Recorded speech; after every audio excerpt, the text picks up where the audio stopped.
This is Shoshone Adventures.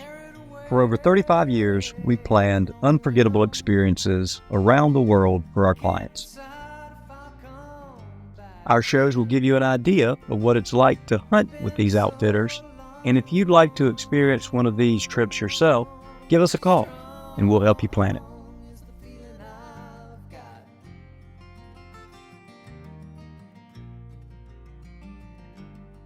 We hope you enjoy the adventure.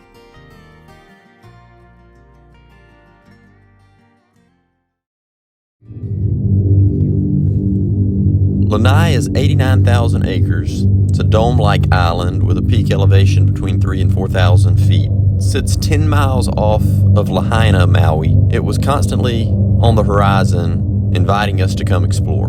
It was once the world's largest producer of pineapples. In fact, it's referred to often as the Pineapple Island.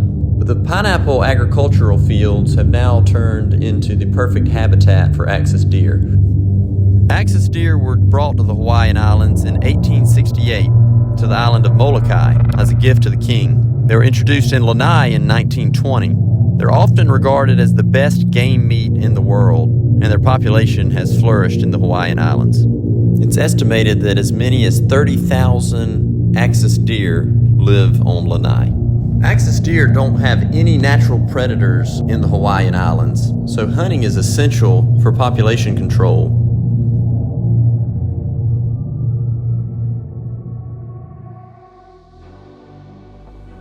It's important to me to spend time with my son in the outdoors. Like a few years ago on his first deer hunt, when he got a beautiful 8-point buck, and he later said that it was the best day of his life. What just happened? I just shot a deer. Or another time, and after dinner he looked at me and said, "Dad, the best part of all of this is spending time with you."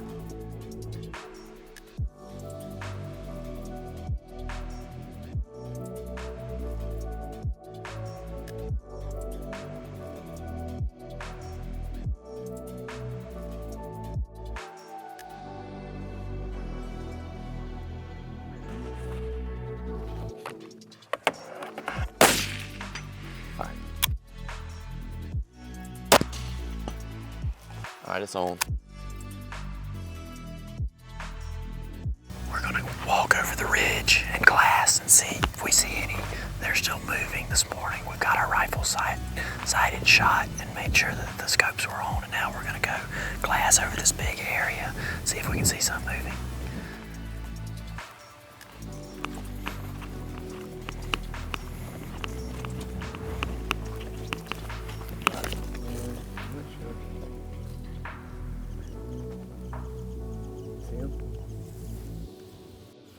Yeah, past the levee though. 1,200, 1,300 yards. Get out. within range, but it's gonna be tough. Yeah, because the low, once you reach the bottom, everything, yeah, we'll be looking like this. Better if we take the shot from on top. Yeah. Well, I mean, if we can get within 3, it would be perfect. I think he can hit him from 3. Yeah, prone. There's some open spots we can find up here. Yeah, you just hit that gong at 200 with no big Yeah. deal, and 300s. It's not much farther. And it's perfect because what's ideal is they're only feeding that spot. They're not moving. Yeah, that's They're right. just right where their bed. Look like they just got up from their bed. Yeah. Good.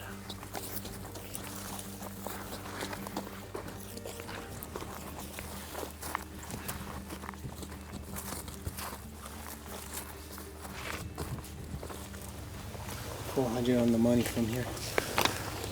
David, you want to get him at 400? Yeah, you can.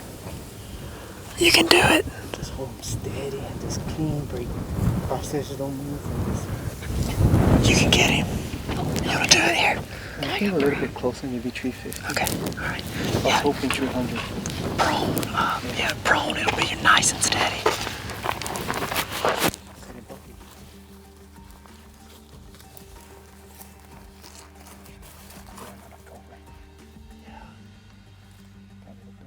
Right over there. I'm trying to get real. We gotta get real.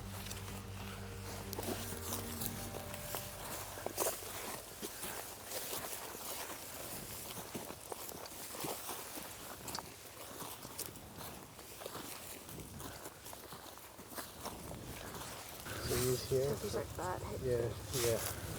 So same as he's calling towards you, you want to put him in between this shoulder and his neck, because you want to get to that soft ball. Yeah. This is really direct straight. This would be semi-quartering. So you want to be at the base of the neck, front of the shoulder.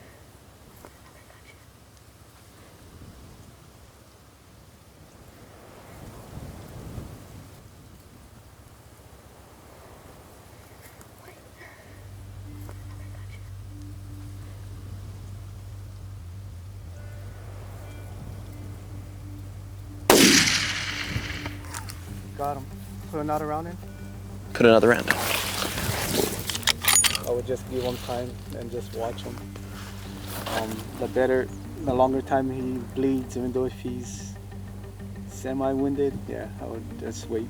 He went down right there, but I would wait. So you think it was right and back? Yes, it might be a liver, yeah. Was it high? Was it broadside or straight on? Oh, it was kind of like this, but he turned. But when he put him on the shoulder, it hit this way. Use it like this angle. Well, he turned. So we spotted a pair of axis deer about 500 yards, a little over 500 yards away. And so we made a stalk across the ridge and down. We were hoping to get within about 300 yards, but we got about 370. And we got set up, and David made a shot. He hit it. And now we're just waiting it out. We're going to give it some time, and then hopefully go find his axis buck. That's interesting. I gotta look at that. There's that Choice Ammunition. Is that a new company? They're in Montana. I love it. They do the hand load, and it's the most accurate bullet I found. And they always have the 300. That's why I got the 300, because they always have that available. But it is a good brand. Very, very accurate.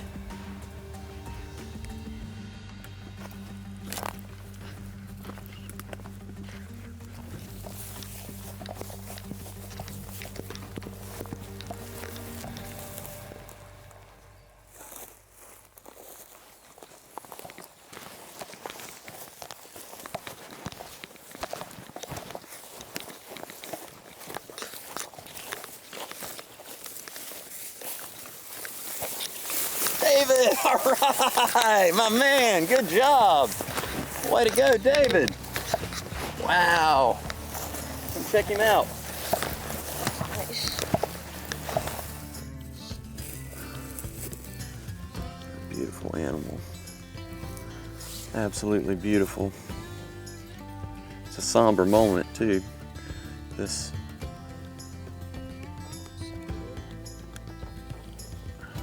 a great shot. What a day. So just a few hours ago we arrived on Lanai, and the guide told me yesterday that it probably would not be much of a morning hunt.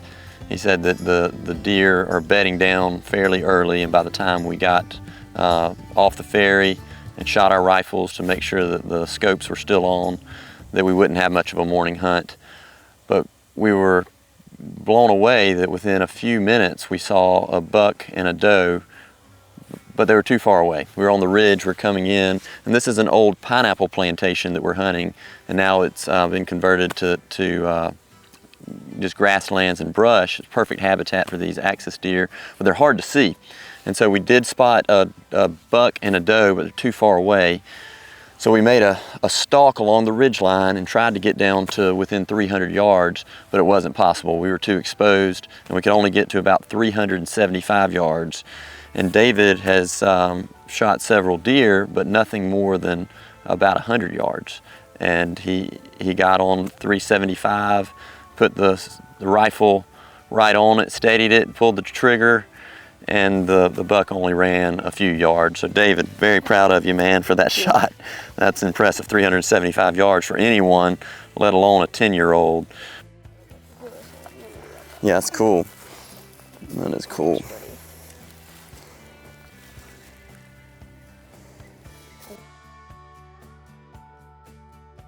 That is really good. Let me see the ones with you and me. Perfect.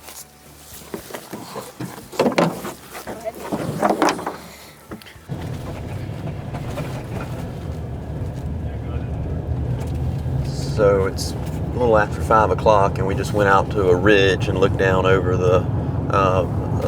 a big area that we could see a long way, but nothing was moving. And so Alex said that now we got to go down into the bottom because it's going to be more likely for the axis deer to be moving down there, since we didn't see anything up top. And Alec, you said lately they've really been moving late. Isn't that right? Yeah. Along with the moon phase and could be everything else. Yeah, we just got through a full moon about 5 days ago, and he thinks that may have affected the deer where they moved later. But we'll see.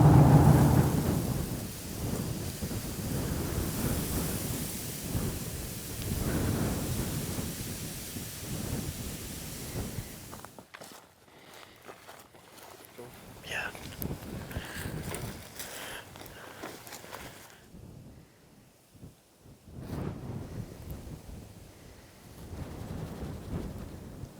To where we started this morning. Yeah, I walked down the hill. Okay. I walk all the way down, probably 1,200 yards down. See where they at. They work our way up that road Okay. and try to catch them in that grass area. Hopefully they come feeding or show themselves more. We kind of know where they at. So. Yeah. It's amazing you can see that well. It's over a mile away, so what we're going to do is go back over into that area. We'll drive the truck and then try to go over about 1,200 yards to get a better angle on it. But he said it looked pretty big from this far away, which is a good sign. Should be a good sign. See with all these bucks right here? Yeah, we cannot get, there's no way we can pass them and get there. Right. So best bet is we sneak here, look at what we got down here. Right. And Okay. make a call. Yeah.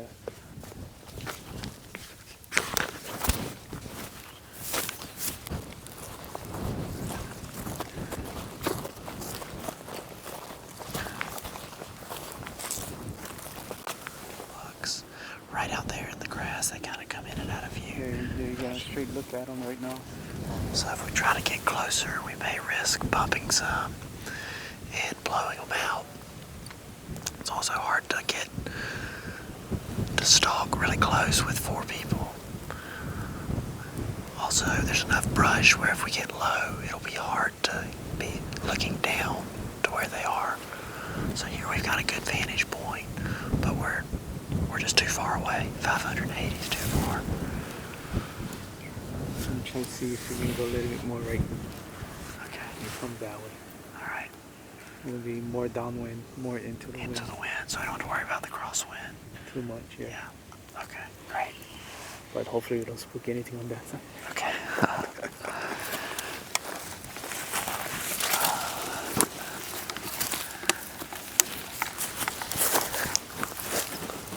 Stay low. That isn't it fun? Don't you love the spot and stalk method of hunting? It's fun. Just to the left of that mom. Yeah. I think I would be fine at 500 if the wind's in the face and not cross. You can see all of they're starting to move right now. Yeah. Far ones. Unfortunately, the close ones went kind of bit down again. Not moving. I can see a couple, but Right. try to sneak down this old road to try to stay low. Then try to get to that point. Then we try to. Okay. So we're gonna go. Try to get a lot closer. We're gonna get low.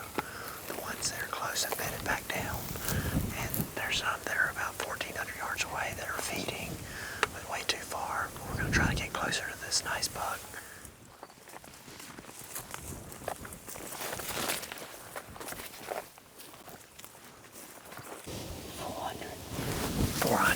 That'll work. You know this way because there's a door over there. Where is he right now? Probably in the same direction. Too far. A little bit more. Come on.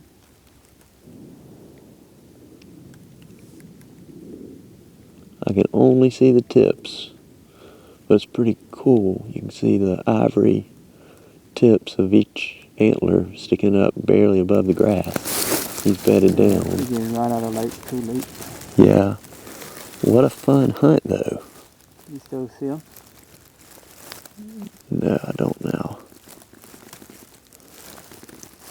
You can barely see him to the left. That was one of the most fun hunts that I can remember. We saw the buck that I wanted to take just under 600 yards with a heavy crosswind. So we repositioned. We stalked within 400 yards, and we could barely see the tips, the ivory tips, in the top of the grass. They were stationary. And we got him in the crosshairs and waited 30 minutes till dark. I just knew that he would stand up at any moment. Smaller bucks walked back right behind him. He didn't stand up. Does walked near him. He didn't stand up. And then right as it got too dark to shoot, he stood up. And I saw the rack, saw him moving, thought about taking the shot, couldn't see him clearly through the scope, so we decided to let him walk and have another hunt in the morning. But as fun of a hunt as it can be without getting one on the ground. So really good afternoon.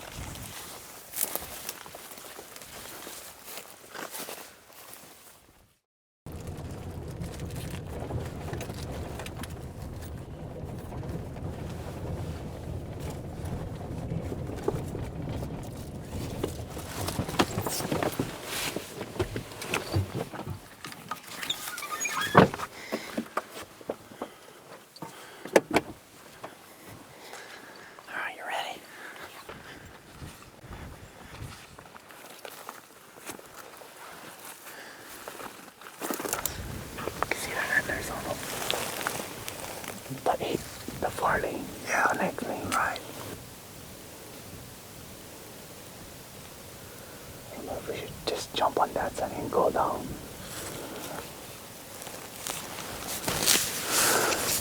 See that antlers on that side?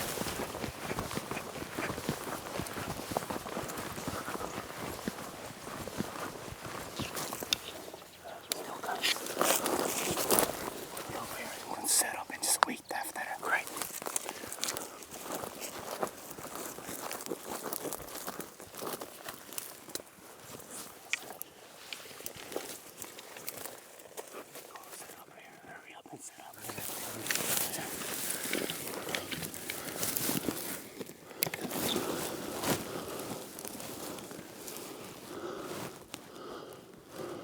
See him? Yeah, buddy. I see him.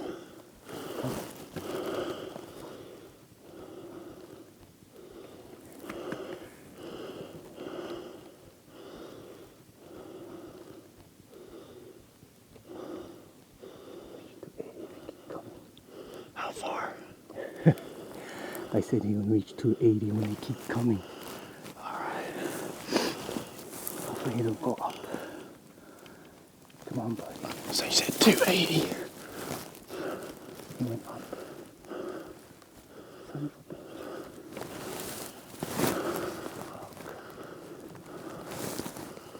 Come on.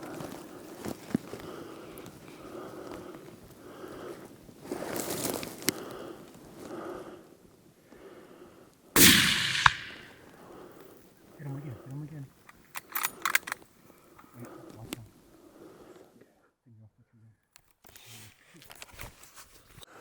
We thought that we had blown it. He crossed. He was available for a minute. Got into the thick brush. We thought it was over, and then all of a sudden he came back out at 200 yards. Got down for a quick shot. Oh, that's exciting. David. David. That's... wow. You're welcome. Good work. You're clever. Yeah. Nice second. All right. Beautiful buck. Thank you. Wow. That is that is awesome.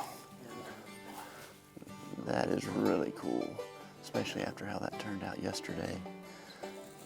What a perfect ending. What an exciting morning. Alec said that this would be an area that we would hunt first thing, and it would be very quick. We've got this, these shooting lanes cut through this vast brush area, and so he was hoping that we would catch a buck coming down or across one of the mowed areas. And shortly after daybreak, this buck came running down this shooting lane.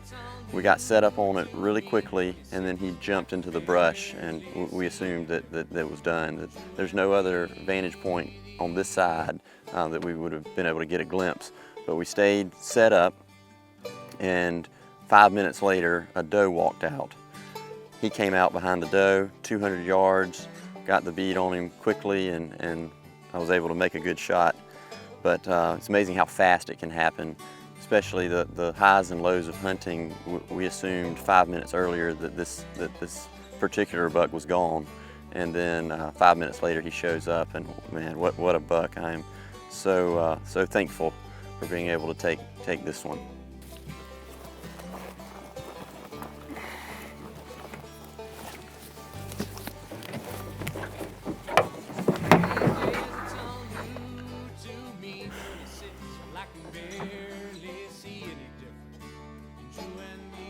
My son and I began hunting and fishing together when he was barely old enough to walk.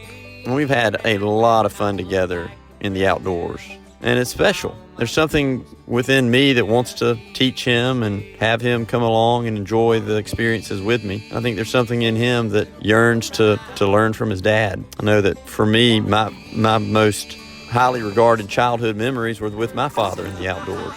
So it's really special to be able to share that with my son now. All right, what an incredible destination. So Lanai, you can hunt in the morning, meet up with the family during the middle part of the day, and then hunt again in the afternoon. So right now we're it's about 4 o'clock in the afternoon, and our family has done these incredible explorations across the island, and right now we're at this place called Garden of the Gods. So no destination that I've ever been where you can do this exotic hunting morning and night, and then have a fun, adventurous day with the family throughout the middle of the day. Miles are long and the sky is widening. There's that emptiness inside. I got nowhere left to hide these days. My mind keeps racing around. I try to stop it, but it won't slow down. Any chance I'll come around,